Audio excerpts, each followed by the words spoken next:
La fierté dans le regard, le sourire derrière les masques.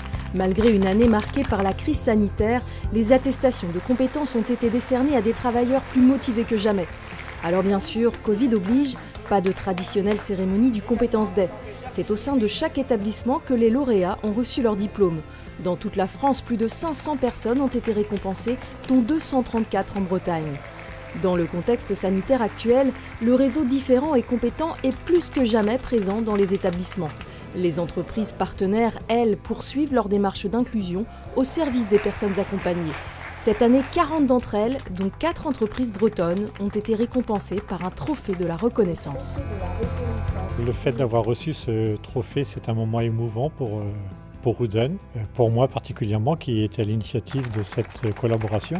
Les salariés de Crampouze qui travaillent quotidiennement avec les ZAD de Tiverlaine ont vraiment une fierté en fait de recevoir cette reconnaissance parce qu'il y a vraiment un investissement dans cette relation et ouais, c'est une belle reconnaissance pour les salariés de Crampouze. C'est un vrai cadeau parce que depuis qu'on a monté ce partenariat à la Trinitaine depuis 2012 maintenant. Donc on a commencé avec un établissement. Aujourd'hui, on a 9 établissements qui travaillent avec la Trinitaine.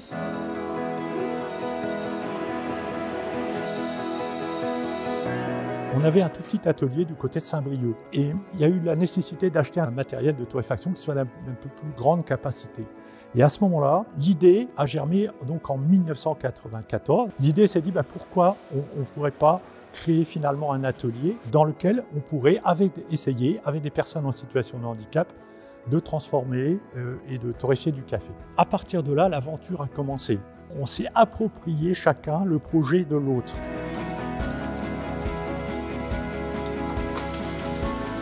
On a commencé à travailler avec les ZAD de Tiverlaine en 2009. Petit à petit, la relation a évolué et aujourd'hui, on fait des activités de sous-traitance avec les ZAD et on accueille également des stagiaires régulièrement. L'idée d'un partenariat avec les ZAD est arrivée assez naturellement. D'abord parce qu'on connaissait les ZAD depuis longtemps. On imaginait qu'avec l'espace disponible et les salariés également présents ici, on pouvait donc compléter notre activité. Ça consiste en fait pour les ZAD à faire du picking, du conditionnement et à faire de l'expédition. Donc le stockage a lieu ici, ça représente du volume. Donc les ZAD est connecté à notre ERP, donc reçoit les commandes en direct et s'occupe de tout le reste jusqu'à l'expédition.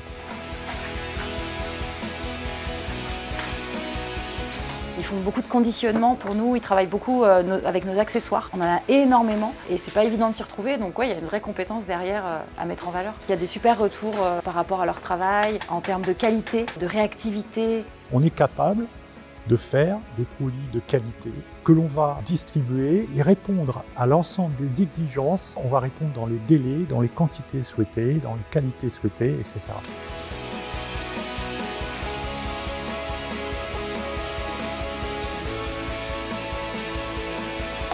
Ça a amené une autre vision en fait de ces gens-là où on n'ose pas trop leur donner des choses. Ça va être trop compliqué pour eux. Est-ce qu'ils vont y arriver, des trucs comme ça. Alors qu'on voit aujourd'hui, on ne se pose même plus les questions, quoi. Il y a une confiance en eux aujourd'hui qui est totale.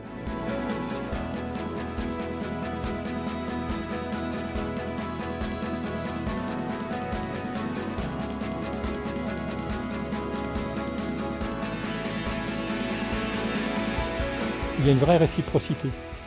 C'est-à-dire que le fait d'intégrer des travailleurs handicapés dans notre équipe, c'est important pour eux, mais c'est important pour nous.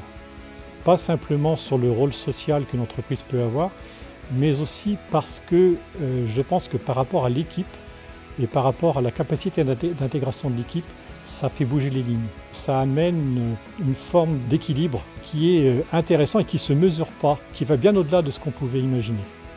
On apporte aussi du sens. On apporte l'idée qu'on peut faire aujourd'hui entreprise autrement, simplement en essayant de réfléchir différemment des standards dans lesquels on est formé, formaté, et en se disant que tout est possible à partir du moment où on souhaite le faire et inclure des personnes en situation de handicap.